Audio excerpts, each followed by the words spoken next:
93.5 red FM पे New York radio festival 2015 का best innovation and best narration category में awarded show एक कहानी ऐसी भी सीजन 3 प्रवीण के साथ। दुमस बीच, गुजरात का वो समंदर का किनारा जिसे हिंदुस्तान के सबसे हॉन्टेड जगहों में से एक गिना जाता है। वहीं पर एक चट्टान के पास जब रात का वक्त था, निखिल समंदर किनारे रेत पर बैठा समंदर को ताके जा रहा था। एक अजीब सी खामोशी थी उन लहरों में, एक अजीब सा सुकून था लहरों की उस उथल पुथल में। बैठे बैठे निखिल अपने ही ख्यालों में खोया हुआ था जब अचानक से एक लकीर से निखिल के चारों ओर एक गोला जैसे कुछ बनाने लगी।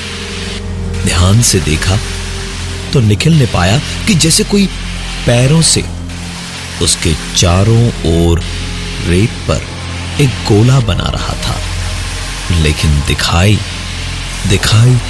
कोई नहीं दे रहा था।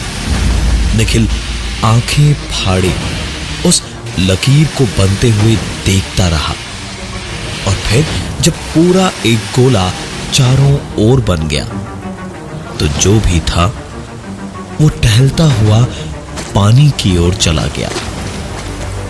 दिखाई तो कोई नहीं दिया, लेकिन एक के बाद एक बनते पैरों के निशानों से निखिल इतना तो समझ ही गया था कि ये क्या हो सकता है। निखिल कुछ देर तक तो बस उसे देखता ही रह गया और फिर पता नहीं क्या सोचा कि निखिल उठा और एक के बाद एक कदमों के निशानों पर अपना पैर रखता हुआ पानी की ओर चल पड़ा और कुछ ही देर में लहरें पैरों को छूने लगी। जैसे ही पैरों को लहरें छूने लगी तो निखिल ने एक नजर फिर से समंदर पर दौड़ाई और एक गहरी सांस लेकर वापस आने को पीछे पलटा ही था जब मुड़ते ही निखिल एक पल को ऐसा ठटका कि वो हिल भी नहीं पाया, क्योंकि उसके ठीक पीछे एक औरत खड़ी थी जिसने निखिल के पलटते ही उसको दोनों हाथों से सीने पर एक जोरदार धक्का मारा और निखिल उस उथले पानी में गिर गया। पानी गहरा नहीं था, लेकिन निखिल गिरा अपनी कोहनियों के बल पर था और इसलिए कंधे और कोहनियों पर झटका बड़ी तेज लगा था उसे। झटके से उठे दर्द में निखिल कराहता हुआ उठा तो उसने देखा कि वो कमरे में अपने नींद में अपने बिस्तर से नीचे कारपेट पर गिरा था। घड़ी पर नजर डाली तो तकरीबन 1:30 बज रहे थे।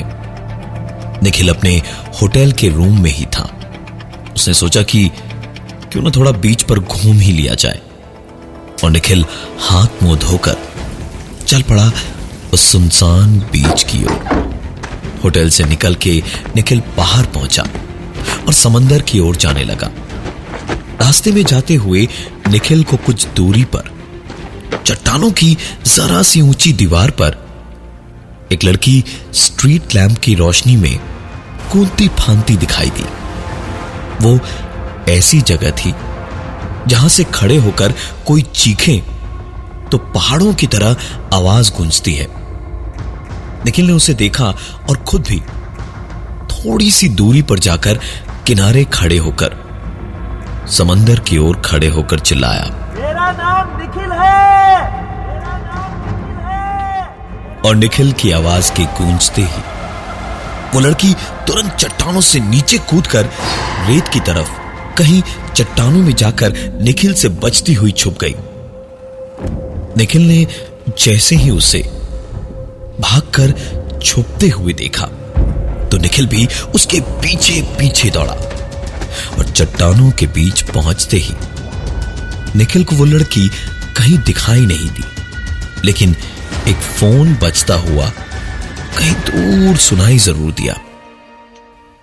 आवाज का पीछा करके निखिल ने उस फोन को ढूंढा और जब रिसीव किया तो एक आवाज ने उधर से कहा, तुम जिसे ढूंढ रहे हो ना निखिल बाबू, वो मर चुकी है। निखिल तो यह सुनकर कुछ समझ ही नहीं पाया कि यह सब हो क्या रहा था। वो पलटकर फोन पर कुछ कहता, इससे पहले ही निखिल के कंधे पर किसी ने पीछे से हाथ रखा। निखिल फोन कानों से हटाकर पलटा ही था जब उसे डर के मारे लगा जैसे उसकी रीढ़ की हड्डी के ऊपर धीमे धीमे बर्फ की एक परत जमती जा रही थी, क्योंकि पलटते ही अपनी आंखों के सामने निखिल को वही औरत दोबारा दिखाई दी और दोबारा एक बार फिर से उस औरत ने निखिल को एक ऐसा जोर का धक्का दिया कि निखिल उन्हीं चट्टानों पर नीचे सर के बल जोर से गिरा और बेहद बुरी तरह से सर में चोट आई उसके, जिससे निखिल तुरंत वहीं के वहीं बेहोश हो गया। सवेरे जब निखिल की आंख खोली तो वो बीच पर नहीं अपने कमरे में था। निखिल ने उठते ही इधर उधर देखा तो अपना कमरा देखकर थोड़ा घबराया, लेकिन फिर सोचा जरूर कोई भला आदमी उसे यहां तक छोड़ गया होगा। लेकिन जब सर पे लगी चोट का हाल देखने को सर पर हाथ रखा तो निखिल ने देखा सर पे तो क्या, पूरे बदन पर कहीं कोई खरोंच नहीं थी। निखिल ने तुरंत रिसेप्शन पर फोन लगाया और फोन उठते ही पूछा, मैं 307 से बोल रहा हूं, मुझे रूम तक कौन छोड़ के गया? कोई मैसेज या कोई कार्ड छोड़ा है क्या उसने अपना? जो जवाब अपने इस सवाल के बदले निखिल को मिला, उसने निखिल की नींद, बेहोशी सब उड़ा के रख दिए। रिसेप्शन पर बैठे आदमी ने कहा, सर आप तो रूम में ही थे, आप तो बाहर ही नहीं आए। निखिल को लगा कि शायद वो लोग पहचान नहीं पा रहे थे और कोई और समझ रहे हैं उसे। थोड़ा चिढ़ा जरूर, लेकिन फिर भी बिना कुछ बोले सीधे नीचे पहुंचा रिसेप्शन पर और दोबारा पूछा कि उसे कौन छोड़कर गया था होटल तक रात में। तो उस आदमी ने दोबारा कहा, सर आप तो जब से आए हैं तब से रूम में ही हैं, आपने तो डिस्टर्ब ना करने को कहा था, इसलिए हम में से कोई सफाई वगैरह या हाउसकीपिंग के लिए भी आपके कमरे में नहीं गया। निखिल को अब इतना ज्यादा झूठ सुनकर गुस्सा बहुत तेज आया और उसने दांत पीसते हुए कहा, ठीक है, यहां दरवाजे के कैमरा की फुटेज दिखाओ मुझे, निकला तो यहीं सोऊंगा ना मैं। निखिल की जिद पर उसे फुटेजेस दिखाई गई तो निखिल और भी ज्यादा परेशान हो गया, क्योंकि फुटेज में निखिल होटल के अंदर आता हुआ तो दिखाई दे रहा था, लेकिन बाहर एक बार भी नहीं निकला था। निखिल वापस अपने कमरे में गया, हाथ मुंह धोया और सोचा कि भाड़ में जाए सब कुछ, मैं तो जाऊंगा ही बीच पर, देखूं क्या होता है। और निखिल निकल पड़ा बीच पर। उधर जाते ही निखिल को सचमुच चट्टानों की उस दीवार पर वही लड़की उछलती कूदती दिखाई दी और निखिल ने अपने सपने की ही तरह किनारे पर जाकर कहा, मेरा नाम निखिल है, मेरा नाम निखिल है। और उसके कहते ही वो लड़की सचमुच नीचे कूदकर चट्टानों में कहीं छुप गई। और उसे ढूंढते हुए जब निखिल को उसका बजता हुआ फोन सुनाई दिया तो अचानक जैसे आसपास कई सारे लोग, भयंकर एक भीड़ सी होने लग गई। निखिल को धीरे धीरे घुटन होने लगी और जहां सिर्फ एक फोन बजने की आवाज होनी चाहिए थी, वहीं आसपास चारों ओर से सिर्फ वही रिंगटोन ऐसे बज रही थी जैसे हजारों लोगों के हाथ में बस वही एक फोन बज रहा था।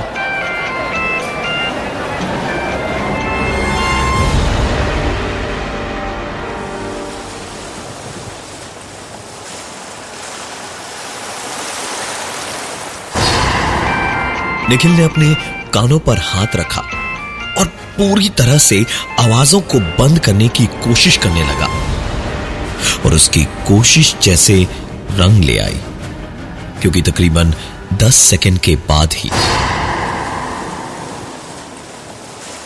सारी आवाजें बंद हो गई और सिर्फ लहरों की ही आवाजें सुनाई देने लगी। निखिल ने देखा कि वो दुमस बीच पे ही अभी भी बैठा था और आसपास कोई नहीं था। बस चारों ओर हवा में एक अजीब सी महक थी। शायद उस महक की वजह से ही निखिल के उठकर खड़े होते ही इतनी देर से उस कड़ी धूप में रहने की वजह से एकदम अचानक से उसे चक्कर आया और निखिल बेहोश होकर गिर पड़ा। निखिल बेहोशी में भी महसूस कर पा रहा था कि कितनी कड़ी धूप में वो कितनी देर से पड़ा था। जब किसी भले इंसान ने उसके चेहरे पर ठंडे पानी के छींटे मारे और उसे बेहोशी से जगाया।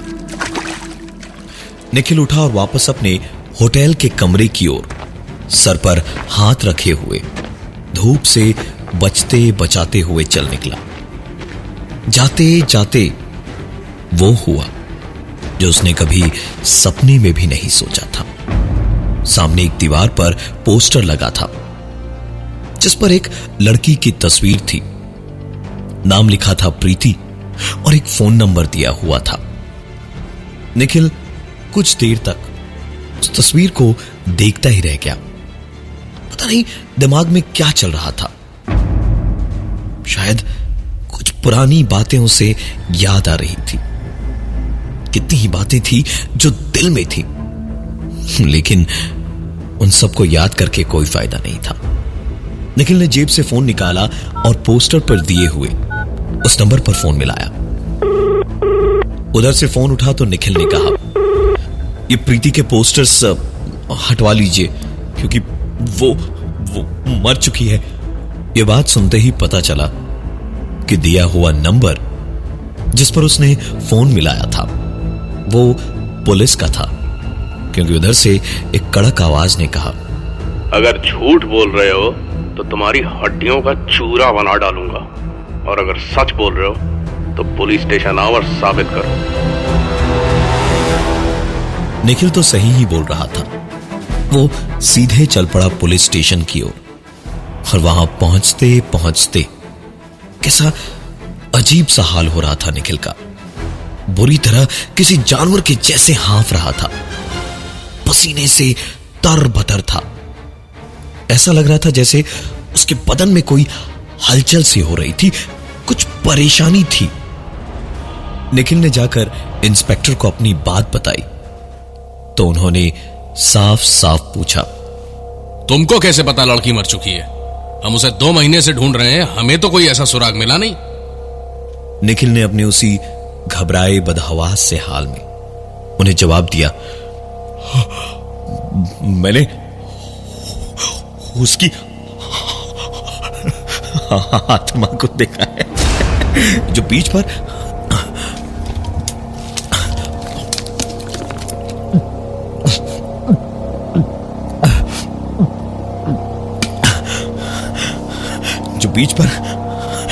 चट्टानों के पास एक पल को थी और दूसरे पल गायब हो गई। उसका फोन भी था वहीं पर। आप चाहे तो मैं आपको दिखा सकता हूं, उसका मोबाइल दिखा सकता हूं। इंस्पेक्टर ने इस बात पर हंसते हुए कहा, अच्छा, अब भूत प्रेतों के भी मोबाइल फोन होने लगे और उन्हें फेंक कर वो इधर उधर जाने भी लगे। अच्छा बता, ये क्या है? हा? इतना पूछकर एक छोटी सी शीशी निकालकर इंस्पेक्टर ने सामने टेबल पर रखी, जिसे देखते ही हाँफता हुआ निखिल तुरंत उस शीशी पे टूट पड़ा और शीशी खोलकर आनंद फानंद में उसमें भरी सारी टैबलेट्स निकल गया। और जैसे ही उन्हें निगलकर उसकी जान में जान आई तो सुकून से एक लंबी सांस लेकर निखिल ने आंखें खोली, इधर उधर देखा और फिर पूछा, अरे मैं यहां कब आया? ये पुलिस स्टेशन में क्या कर रहा हूं मैं?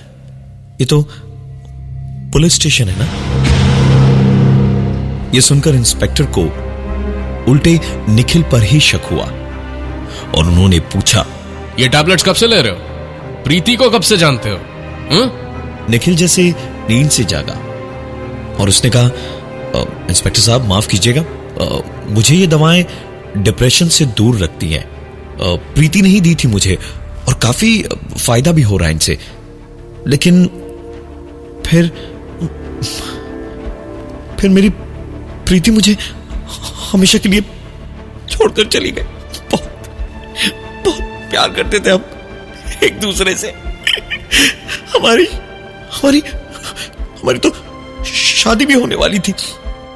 रोते रोते इतना कह के किसी तरह निखिल ने खुद को संभाला और फिर बोलना शुरू किया, मैं तो उसी को ढूंढने यहां आया था क्योंकि किसी काम से वो यहां दुमस बीच आई थी और फिर कभी वापस नहीं लौटी। मैं उसे ढूंढता हुआ जब बीच पर पहुंचा तो उसका फोन भी मिला था मुझे, लेकिन फिर कहीं गुम हो गया वो फोन चट्टानों में। आप चाहें तो वो जगह आपको दिखा सकता हूं मैं। इंस्पेक्टर को केस सॉल्व होता हुआ दिखाई दे रहा था। उन्हें पूरा यकीन हो चला था कि निखिल ने ही प्रीति को गायब किया है। वो तुरंत उसके साथ चलने को तैयार हो गए कि सबूत तो ये खुद ही लाकर दे रहा है। निखिल उन्हें वहां तक लेकर पहुंचा और कुछ तो निखिल की किस्मत खराब थी या इंस्पेक्टर की अच्छी, जो फोन वहीं सामने ही पड़ा मिला और जब उसे उठाकर चेक किया तो निखिल के ही कई सारे कॉल्स दिखाई दिए। इंस्पेक्टर ने अब तो कोई सवाल पूछना भी जरूरी नहीं समझा और निखिल को वहीं पीटना शुरू कर दिया। अच्छा, तो तूने नहीं मारा उसे, लेकिन तुझे पता है कि वो मर चुकी है और उसका फोन यहीं मिलेगा। जब तुझे पता था कि फोन यही है तो उसे लेके मेरे पास क्यों नहीं आया? हाँ? बोल, तू भी ड्रग्स बेचता है ना? हाँ? तू ग्राहक है कि पूरा रैकेट तू चला रहा है?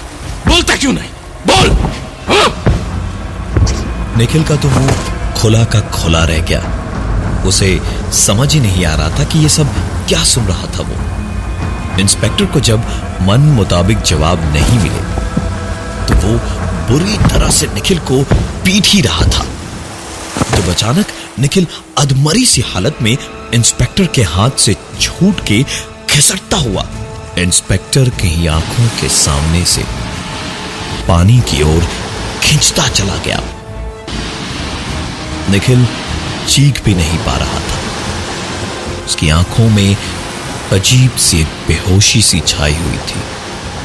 बस वो हाथ पैर मारे जा रहा था, लेकिन कोई फायदा नहीं हुआ। इंस्पेक्टर और उसके साथ के कांस्टेबल्स को अपनी आंखों पर यकीन नहीं हो रहा था, क्योंकि उनकी आंखों के सामने निखिल को पैरों से पकड़कर कोई घसीट तो रहा था समंदर की ओर, लेकिन दिखाई नहीं दे रहा था।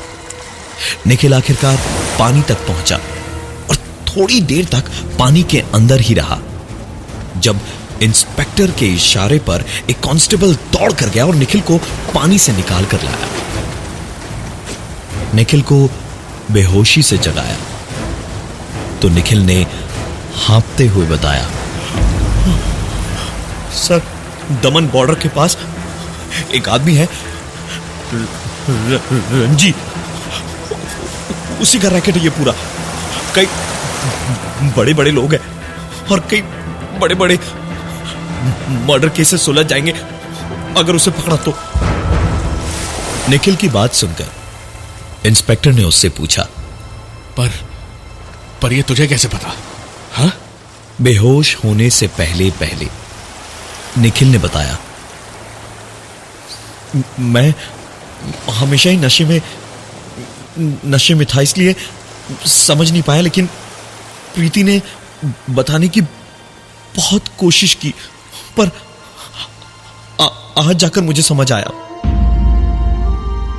निखिल की बात सुनकर ही पुलिस ने दमन से रंजीत को पकड़ा और सचमुच कई सारी गुत्थियां सुलझ गई। प्रीति एक अच्छे घर की लड़की थी, लेकिन मां बाप के ध्यान न देने की वजह से भटक गई थी। निखिल से प्यार हुआ तो उसे खो न दे, इस डर से उसे कुछ बताया नहीं। लेकिन जब शादी के सपने देखकर इस दुनिया को छोड़ने की कोशिश की तो वो मार दी गई। आज भी कई लोगों का कहना है कि एक पागल लड़का डुमस बीच पर घूमता रहता है, रात को या कभी भी दिन में, बस हवा में अपने आप से बातें करता फिरता है। प्रीति मैं पागल हूं क्या? तुम्हें छोड़कर कहीं नहीं जाऊंगा। मुझे मालूम है कि तुम मेरे आस पास कहीं हो। मैं बस यहीं रहूंगा, तुम्हारे पास, तुम्हारे एकदम नजदीक। ये पागल इंसान यानी कि निखिल रात को दुमस के बीच पर कहीं भी रेत पर सो जाता है, पर सवेरे वहीं उसके चारों ओर एक गोला बना हुआ रहता है। शायद इतनी चाहत और इतने प्यार से वो गोला बनाया जाता है, इसलिए आज तक दुमस बीच पर रहने वाली सैकड़ों दूसरी आत्माएं जो है वो निखिल का कुछ नहीं बिगाड़ सकती, क्योंकि निखिल के अलावा रात को वहां जाने वाला शायद ही कोई और है।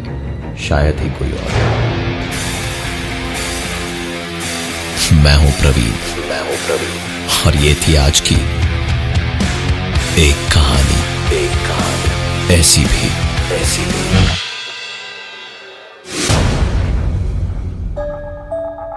रेडियो के इतिहास में पहली बार किसी रेडियो शो पे किताब आई है, एक कहानी ऐसी भी। अब रेडियो से निकलकर किताब के पन्नों में बाय फ्यूचर पब्लिशर्स। अपनी कॉपीज जल्दी खरीदिए नजदीकी लीडिंग बुक स्टोर से। 93.5 रेड FM बजाते रहो।